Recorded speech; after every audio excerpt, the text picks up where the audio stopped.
GBA ಚುನಾವಣೆಯಲ್ಲಿ EVM ಬಳಕೆಗೆ coke ಕೊಡಲಾಗಿದೆ. ಗ್ರೇಟರ್ ಬೆಂಗಳೂರು ಅಥಾರಿಟಿ ಇದೆಯಲ್ಲ, ಬೃಹತ್ ಬೆಂಗಳೂರು ರೀತಿ ಪಾಲಿಕೆ ಚುನಾವಣೆಗಳೆಲ್ಲ ನಡೀತಾ ಇದೆಯಲ್ಲ, ಈ ಚುನಾವಣೆಗೆ ಸಂಬಂಧಪಟ್ಟಂತೆ ಇವಿಎಂ ಬಳಸಲ್ಲ ಈ ಚುನಾವಣೆಯಲ್ಲಿ ಅಂತ ಹೇಳಿ ಒಂದು ಕೋಕ್ ಕೊಡಲಾಗಿದೆ. ಅದಕ್ಕೆ ಈ ಬಾರಿ ಬ್ಯಾಲೆಟ್ ಪೇಪರ್ನ ಬಳಸಬೇಕು ಅಂತ ಹೇಳಿ ತೀರ್ಮಾನ ಮಾಡಲಾಗಿದೆ. ಗ್ರೇಟರ್ ಬೆಂಗಳೂರು ಅಥಾರಿಟಿಯ ಚುನಾವಣೆಗೆ ಈ ಬಾರಿ ಇವಿಎಂ ಇರಲ್ಲ. ಇದರ ಬದಲಿಗೆ ಹೆಚ್ಚು ಕಡಿಮೆ ಒಂದು ಎರಡು ಜನ್ರೇಷನ್ ಅಂತ ಅಂದ್ಕೊಂಡೆ, ಹೆಚ್ಚು ಕಡಿಮೆ ಒಂದು ಜನ್ರೇಷನ್ ಅಂತ ಕನ್ಸಿಡರ್ ಮಾಡಿಕೊಂಡ್ರು ಕೂಡ ಅವರಿಗೆ ಬ್ಯಾಲೆಟ್ ಪೇಪರಲ್ಲಿ ವೋಟ್ ಹಾಕಿರೋದೇ ಗೊತ್ತಿಲ್ಲ. ಅವ್ರಿಗೆ ಇಡೀ ಜನ್ರೇಷನ್ ಆಫ್ಟರ್ 98, 99 ಅಂತ ನಾವು ಚೆಕ್ ಮಾಡ್ಕೊಂಬಿಟ್ರು ಕೂಡ ಅವಾಗಲಿಂದ ಬಂದಿರೋರೆಲ್ಲರೂ ಕೂಡ EVM ಹೋಗಿ ವೋಟ್ ಮಾಡಿರೋರೆ. ಇವ್ರಿಗಿದು ಹೊಸತು. ಒಂದು ಬ್ಯಾಲೆಟ್ ಪೇಪರ್ ಇರ್ತಾ ಇತ್ತು, ಅದರಲ್ಲಿ ಚಿಹ್ನೆ, ವ್ಯಕ್ತಿ ಹೆಸರು ಇರ್ತಾ ಇತ್ತು, ಪಕ್ಕದಲ್ಲಿ ಒಂದು ಸಣ್ಣ ಸೀಲ್ ರೂಪದಲ್ಲಿ ಇರ್ತಾ ಇತ್ತು. ಆ ಸೀಲನ್ನು ಯಾವ ಗುರುತಿನ ಮುಂದೆ ಅವ್ರು ಒತ್ತಿದ್ರೆ ಅದನ್ನು ಫೋಲ್ಡ್ ಮಾಡಿ ಆ ಒಂದು ಮತ ಪೆಟ್ಟಿಗೆಯಲ್ಲಿ ಅದನ್ನು ಹಾಕ್ತಾ ಇದ್ರು. ಇದು ಒಂದು ಮತದಾನದ ಪದ್ಧತಿ ಇತ್ತು. ಈಗ ಅದೇ ಮತದಾನದ ಪದ್ಧತಿಗೆ GBA ಚುನಾವಣೆ ಸಾಕ್ಷಿಯಾಗಲಿದೆ. EVM ದೋಷದ ಬಗ್ಗೆ ಅನುಮಾನ ವ್ಯಕ್ತಪಡಿಸಿದರು. ಈ EVM ಅಂತ ಬಂದಾಗ ಎರಡು ವಿಚಾರ ಬರುತ್ತೆ ಇದರಲ್ಲಿ. ಮತ ಚೋರಿ ಬೇರೆ, EVM ಮೇಲಿನ ಅನುಮಾನ ಬೇರೆ. ಇವೆರಡೂ ಒಂದೇ ಅಲ್ಲ. ಸುಮಾರು ಜನ ಕನ್ಫ್ಯೂಸ್ ಮಾಡ್ಕೊಂಡ್ಬಿಡ್ತಾರೆ. ಇದು ನೋಡಿದ್ರೇನ್ರಿ EVM ಇಲ್ಲ, ಇವಾಗ ಬ್ಯಾಲೆಟ್ ಪೇಪರ್ ಬಂದ್ಬಿಡ್ತು, ಇನ್ನೆಲ್ಲ ಇದನ್ನು ನಂಬದೇ ಇದ್ರೆ ಹೇಗ್ರಿ? ಹಾಗಲ್ಲ. EVM ಅನ್ನೋ ಒಂದು ವಿಚಾರನೇ ಬೇರೆ, ಬ್ಯಾಲೆಟ್ ಪೇಪರ್ ಅನ್ನೋ ವಿಚಾರನೇ ಬೇರೆ, ಮತ ಚೋರಿ ಅನ್ನೋ ವಿಚಾರನೇ ಬೇರೆ. ಯಾವುದು ಮತ ಚೋರಿ? ಮತ ಚೋರಿಯ ಬಗ್ಗೆ ಉದ್ದಕ್ಕೂ ಆರೋಪ ಮಾಡಿದಾಗಲೂ ಕೂಡ ಅಲ್ಲಿ EVM ಸರಿ ಇರಲಿಲ್ಲ ಅಂತ ಯಾರ್ಯಾರು ಆರೋಪವನ್ನೇ ಮಾಡಿಲ್ಲ. ಅದಕ್ಕಿಂತ ಮುಂಚಿನ ಚುನಾವಣೆಗಳಲ್ಲಿ ಇನ್ ಜನರಲ್ EVM ಇಂದ ಎಲ್ಲ ಗೆಲ್ತಾ ಇದ್ದಾರಪ್ಪ, EVM ಇಂದ ಗೆದ್ಕೊಳ್ತಾ ಇದ್ದಾರೆ, EVM ಸರಿ ಇಲ್ಲ, ಮೋಸ ಮಾಡಿಬಿಡು ಅದಿತ್ತು. ಬಟ್ ರಾಹುಲ್ ಗಾಂಧಿ ಈ ಮತ ಚೋರಿ ಅನ್ನೋ ವಿಚಾರಕ್ಕೆ ಸಂಬಂಧಪಟ್ಟಂತೆ ಮಾಡಿದಂಥ ಆರೋಪಗಳಿತ್ತಲ್ಲ, ಅದಕ್ಕೂ EVMಗೂ ಸಂಬಂಧ ಇಲ್ಲ. ಇದು ಬೇರೆನೇ. ಇಲ್ಲೇನಾಗ್ತಾ ಇತ್ತು? ವೋಟರ್ ಐಡಿಯ ಮಿಸ್ಯೂಸ್ ಆಗ್ತಾ ಇತ್ತು. ಒಬ್ಬನೇ ಮನುಷ್ಯ 15 ಕಡೆ ವೋಟ್ ಹಾಕೋದು ಹೇಗೆ? ಒಬ್ಬನೇ ಮನುಷ್ಯ 4 ಬೇರೆ ಬೇರೆ ಬೂತ್ಗಳಲ್ಲಿ ವೋಟ್ ಮಾಡೋದು ಹೇಗೆ? ಒಬ್ಬ ಮನುಷ್ಯ 4 ಬೇರೆ ಬೇರೆ ಕಡೆ ವೋಟ್ ಮಾಡ್ತಾನೆ ಅಂತ ಹೇಳಿದ್ರೆ ಅವನು EVM ಇದ್ರೂ ಮಾಡ್ತಾನೆ ಕೆಲಸವನ್ನು, ಬ್ಯಾಲೆಟ್ ಪೇಪರ್ ಇದ್ರೂ ಮಾಡ್ತಾನೆ. ಅದ್ರ ಬಗ್ಗೆ ಇಲ್ಲಿ ಆರೋಪ ಮಾಡಲಾಗಿಲ್ಲ. ಸುಮಾರು ಜನ ಕನ್ಫ್ಯೂಸ್ ಮಾಡ್ಕೋತಾರೆ ಇದನ್ನು. ನೋಡ್ರಿ, ಇದು ಯಾರದ್ರಿ? ಇದರಲ್ಲಿ ಮುಖನೇ ಸ್ಪಷ್ಟವಾಗಿ ಕಾಣಲ್ಲ. ಈ ಥರದ ವೋಟರ್ ಐಡಿಗಳಿವೆ, ಸರಿಯಾಗಿ ಮುಖ ಕಾಣಿಸಲ್ಲ, ಹೆಸರು ಯಾರದಿದು, ಇಂಥ ವಿಳಾಸಲ್ಲಿ 70 ಜನ ಮತದಾರ ತೋರಿಸಿದಾರಲ್ಲ, ಇವರೆಲ್ಲ ಯಾರು? ಇಷ್ಟು ಜನಗಳ ಮತ ಡಿಲೀಷನ್ ಆಗಿದ್ದಲ್ಲ, ಈ ಡಿಲೀಷನ್ ಯಾವುದಿದು?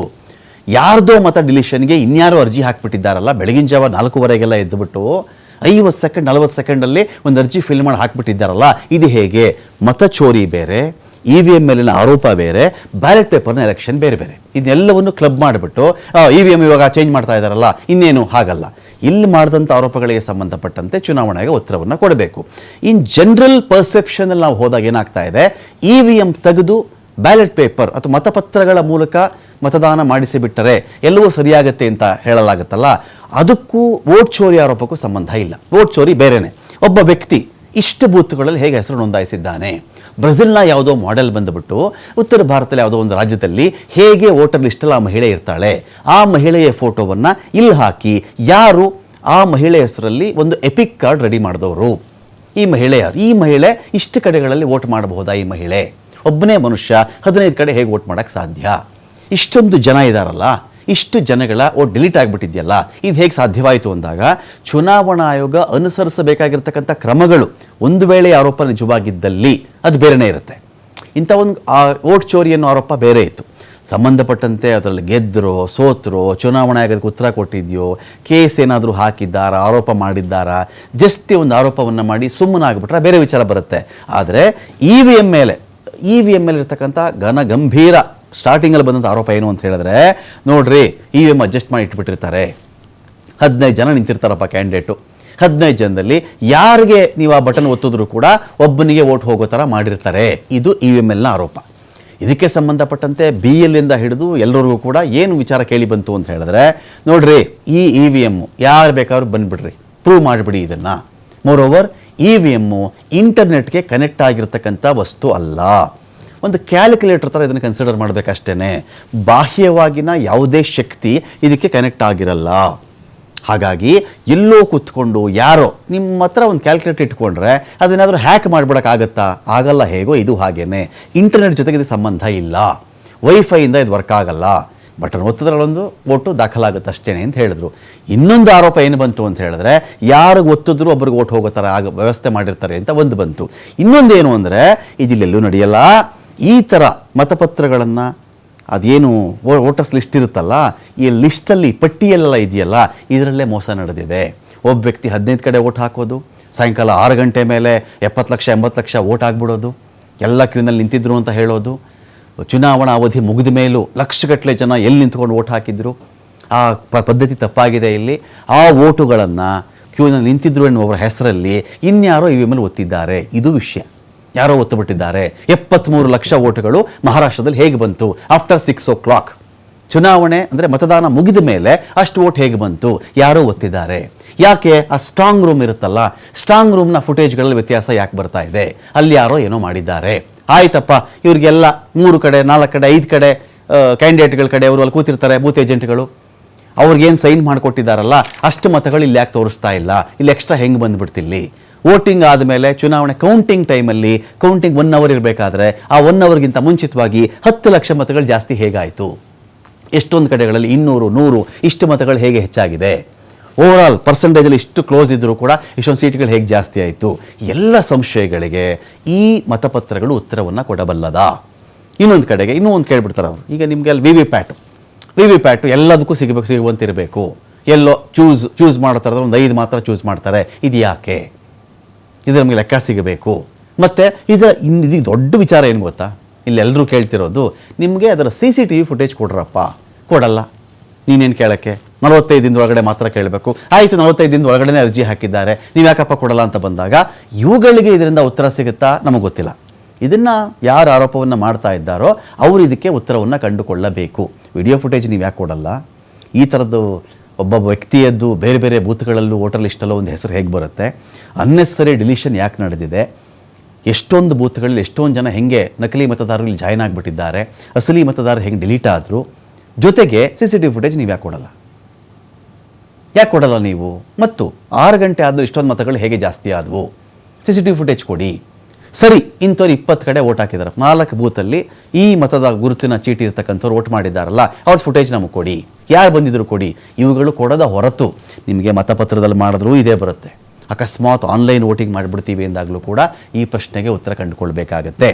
ಕಾಂಗ್ರೆಸ್ ಆರೋಪದ ಬೆನ್ನಲ್ಲೇ ಒಂದು ಪ್ರಾಥಮಿಕ ಹಂತದಲ್ಲಿ ಆಗಿರ್ತಕ್ಕಂಥ ಬದಲಾವಣೆಯಲ್ಲಿ ಏನು ಅಂತ ಹೇಳಿದ್ರೆ, ಬದಲಾವಣೆ ಏನು ಅಂದರೆ ನಾವೀಗ ಬ್ಯಾಲೆಟ್ ಪೇಪರಲ್ಲೇ ಮಾಡಿಬಿಡ್ತೀವಿ ಅಂಥೇಳಿ ವಾರ್ಡ್ಗಳ ಕರಡು ಮತಪಟ್ಟಿಯನ್ನು GBA ಒಂದು ಕಡೆ ಬಿಡುಗಡೆ ಮಾಡಿದೆ. ಇಲ್ಲಿ GBA ವ್ಯಾಪ್ತಿಯ 369 ವಾರ್ಡ್ಗಳಿಗೆ ಕರಡು ಮತಪಟ್ಟಿಯಲ್ಲಿ ಬಿಡುಗಡೆ ಆಗಿರೋದು.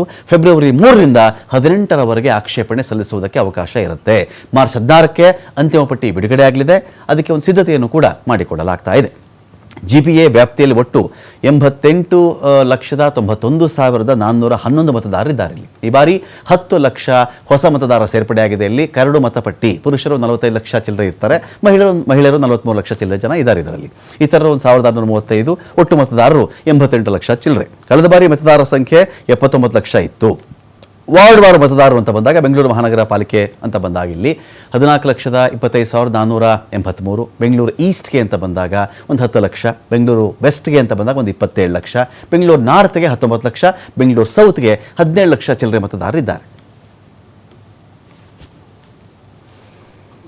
41,14,383 ಪುರುಷರು, 38,03,747 ಮಹಿಳೆಯರು, ಇತರರು 1,433. ಒಟ್ಟು ಮತದಾರರ ಸಂಖ್ಯೆ. Elections we are going to hold the elections through ballot paper only. Ballot paper GBA Bengaluru.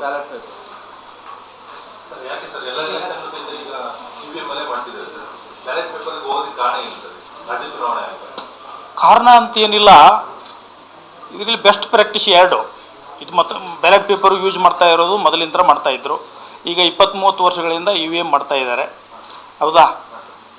ಇದನ್ನು ಮಾಡಬೇಡ್ರಿ ಅಂತೇಳಿ ಎಲ್ಲಿ ಯಾವುದೇ ಕಾಯ್ದೆ ಆಗಲಿ ಸುಪ್ರೀಂ ಕೋರ್ಟ್ ನಿರ್ಣಯ ಕೂಡ ಇಲ್ಲ. It is not barred. The use of ballot paper is not barred by law or by the judgments of the supreme court. ಕರೆಕ್ಟಾ? ಅಂದಮೇಲೆ ಇದನ್ನ ಯಾಕೆ ಯೂಸ್ ಮಾಡಬಾರ್ದು ಅನ್ನೋದೊಂದೇ ಕಾರಣಗಳ ನಾವು ಕೊಟ್ಕೋತ ಹೋದರೂ ಕೂಡ ಅದೊಂದು old procedure. Because developed countries ಕೂಡ, ಅಮೇರಿಕಾ ಅಂತ ಕಂಟ್ರೀಸು ಕೂಡ ಬ್ಯಾಲೆಟ್ ಪೇಪರ್ ಯೂಸ್ ಮಾಡ್ತಾ ಇದ್ದಾರೆ. ಈಗ ನಾವು ಎಲ್ಲ ಎಲೆಕ್ಷನ್ಸ್ ಎಕ್ಸೆಪ್ಟ್ ಅಸೆಂಬ್ಲಿ ಆ್ಯಂಡ್ ಏನು ಲೋಕಸಭಾ ಎಲೆಕ್ಷನ್ಸು, ಗ್ರಾಮ ಪಂಚಾಯತ್ ಎಲೆಕ್ಷನ್ ಬ್ಯಾಲೆಟ್ ಪೇಪರ್ ಮಾಡ್ತಾ ಇದ್ದೇವೆ, ಕೋಆಪರೇಟಿವ್ ಎಲೆಕ್ಷನ್ಸು ಬ್ಯಾಲೆಟ್ ಪೇಪರಲ್ಲೇ ಮಾಡ್ತಾ ಇದ್ದೇವೆ. ಇದೀಗ ಗಣೇಶ್ ಹೆಗಡೆ ಇದ್ದಾರೆ. ಗಣೇಶ್ ಹೆಗಡೆ, ಬ್ಯಾಲೆಟ್ ಪೇಪರ್ನ ಚುನಾವಣೆ ಅಂದರೆ ಹಲವಾರು ಆರೋಪಗಳು ಬಂತು, ದೂರುಗಳು ಬಂದ ನಂತರದಲ್ಲಿ EVM ಅಲ್ಲಿ ಮೋಸ ನಡೀತಾ ಇದೆ ಅನ್ನೋ ವಿಚಾರಕ್ಕೆ ಸಂಬಂಧಪಟ್ಟಂತೆ ವೋಟ್ ಚೋರಿ ಬೇರೆ, EVM ಅಲ್ಲಿನ ಆರೋಪಗಳು ಬೇರೆ. ಸೊ ಇಂಥ ವಿಚಾರಕ್ಕೆ ಸಂಬಂಧಪಟ್ಟಂತೆ GB ಎಲೆಕ್ಷನ್ ಒಂದು ಆನ್ಸರ್ ಆಗುತ್ತಾ ಇದಕ್ಕೆ ವಿಶೇಷವಾಗಿ ಪ್ರತಿಪಕ್ಷಗಳು ಯಾರು ಆರೋಪವನ್ನು ಮಾಡಿದ್ರೋ ಏನು ಹೇಳ್ತಾ ಇದ್ದಾರೆ ಅವರು ಅಂತ? ಖಂಡಿತವಾಗಲು ರಮಕಾಂತ್, ಇದೊಂದು ರೀತಿಯಲ್ಲಿ ಗ್ರೇಟರ್ ಬೆಂಗಳೂರು ಅಥಾರಿಟಿಯ ಅಡಿಯಲ್ಲಿ ಬರುವಂತಹ ಚುನಾವಣೆ. ಇದು ಮೇ ಅಥವಾ ಜೂನ್ ನಲ್ಲಿ ನಡೆಯುತ್ತೆ ಅಂತ ಹೇಳಲಾಗ್ತಾ ಇದೆ. ಈಗಾಗಲೇ ಸುಪ್ರೀಂ ಕೋರ್ಟ್ ಕೂಡ ಇತ್ತೀಚೆಗೆ ಜೂನ್ ಅಂತ್ಯದೊಳಗಡೆ ಚುನಾವಣೆಯನ್ನು ನೀವು ನಡೆಸಲೇಬೇಕು ಅನ್ನುವಂತಹ ತಾಕೀತನ್ನ ರಾಜ್ಯ ಕಾಂಗ್ರೆಸ್ ಸರ್ಕಾರಕ್ಕೆ ನೀಡಿರುವಂತದ್ದು. ವಿಷಯ ಏನಂತಂದ್ರೆ, ಇಷ್ಟು ದಿನ EVM ಯಂತ್ರವನ್ನು ಬಳಕೆ ಮಾಡಿ ಚುನಾವಣೆಯನ್ನ ನಡೆಸಲಾಗ್ತಾ ಇತ್ತು. ಅದರಲ್ಲೂ ಕೂಡ ಹಲವು ಆಕ್ಷೇಪಗಳು ಸ್ವತಃ ಕಾಂಗ್ರೆಸ್ ಪಕ್ಷದಿಂದಲೇ ಬಂದಂತ ಹಿನ್ನೆಲೆಯಲ್ಲಿ ಇಲ್ಲಿ ರಾಜ್ಯದಲ್ಲಿ ಕೂಡ ಕಾಂಗ್ರೆಸ್ ಅಧಿಕಾರ ಇರುವಂತಹ ಸಂದರ್ಭದಲ್ಲಿ ಇಲ್ಲಿನ ಸ್ಥಳೀಯ ನಗರ ಪಾಲಿಕೆಗಳ ಚುನಾವಣೆಗೆ ಈಗ ಬ್ಯಾಲೆಟ್ ಪೇಪರ್ ಹಿಂದಿನ ದಶಕಗಳ ಹಿಂದಿನ ಚುನಾವಣೆಗಳ ಪ್ರಕ್ರಿಯೆ ಹೆಂಗ್ ನಡೀತಾ ಇತ್ತು, ಅದೇ ರೀತಿಯಲ್ಲಿ ಈಗ ಮತ್ತೆ ಬ್ಯಾಲೆಟ್ ಪೇಪರ್ ಅನ್ನ ಇಂಟ್ರೊಡ್ಯೂಸ್ ಮಾಡ್ಲಿಕ್ಕೆ ರಾಜ್ಯ ಚುನಾವಣಾ ಆಯೋಗ ಮುಂದಾಗ್ತಾ ಇದೆ. ಸಹಜವಾಗಿ ಇದು ಮತ್ತೆ ಹೇಗೆ ಯಾವ ರೀತಿ ಪ್ರಕ್ರಿಯೆಗಳಿರುತ್ತೆ ಅನ್ನೋದ್ರ ಬಗ್ಗೆ ಇದು ಸ್ಪಷ್ಟವಾದಂತ ಮಾಹಿತಿಗಳು ಇನ್ನೂ ಕೂಡ ಚುನಾವಣಾ ಆಯುಕ್ತರ ವಲಯಗಳಿಂದ ಯಾವ್ದು ಕೂಡ ಮಾಹಿತಿಗಳಿಲ್ಲ. ಆದ್ರೆ ಈ ಬಾರಿ ಒಂದು ಮಾಹಿತಿಯನ್ನ ಅಥವಾ ಒಂದು ಹಿಂಟ್ ಅನ್ನ ನೀಡಿರುವಂತ ಅಂತಂದ್ರೆ, ನಾವು ಬ್ಯಾಲೆಟ್ ಪೇಪರ್ ನ ಈ ಚುನಾವಣೆಯಲ್ಲಿ ಬಳಕೆ ಮಾಡ್ತೀವಿ ಅನ್ನುವಂಥದ್ದು. 369 ವಾರ್ಡ್ಗಳು ಬರ್ತದೆ, ಸರಿ ಸುಮಾರು 89 ಲಕ್ಷ ಮತದಾರರೀಗ ಇರುವಂತದ್ದು. ಆಗಸ್ಟ್ 1, 2025 ಅಂಕಿಅಂಶಗಳು ಅಲ್ಲಿಂದ ಒಂದು ರೀತಿಯಲ್ಲಿ ಮತದಾರ ಪಟ್ಟಿಯನ್ನ ಸೇರ್ಪಡೆ ಮಾಡುವಂತ ಪ್ರಕ್ರಿಯೆ ಆರಂಭವಾಗಿ ಇಲ್ಲಿಯವರೆಗೆ 89 ಲಕ್ಷ ಮತದಾರರು ಈ ಒಂದು ವ್ಯಾಪ್ತಿಯಲ್ಲಿ GB ವ್ಯಾಪ್ತಿಯಲ್ಲಿ ಬರುವಂತಹ 5 ನಗರ ಪಾಲಿಕೆಗಳಲ್ಲಿ ಇರುವಂತಹ 369 ವಾರ್ಡ್ಗಳಿಗೆ ಮತದಾರರ ಇರುವಂತದ್ದು. ಇನ್ನು ನಾವು ಹೇಳಿದಾಗೆ ಮೇ ಕೊನೆಯವರೆಗೂ ಕೂಡ, ಅಂದ್ರೆ ನಾಮಪತ್ರ ಸಲ್ಲಿಕೆ ಪ್ರಕ್ರಿಯೆ ಏನು ಘೋಷಣೆ ಆಗುತ್ತೆ ಅಥವಾ ದಿನಾಂಕ ಘೋಷಣೆ ಆಗುತ್ತೆ ಅಲ್ಲಿವರೆಗೂ ಕೂಡ ಮತದಾರ ಪಟ್ಟಿ ಸೇರ್ಪಡೆ ಹಾಗೂ ಡಿಲೀಟ್ ಮಾಡ್ಲಿಕ್ಕೆ ಅವಕಾಶ ಇರುವಂತದ್ದು. ಹಾಗಾಗಿ ಮುಂದಿನ ದಿನಗಳು ನೋಡ್ಬೇಕಾಗತ್ತೆ ಪ್ರತಿಪಕ್ಷ ಬಿಜೆಪಿ ಇರುವಂತದ್ದು.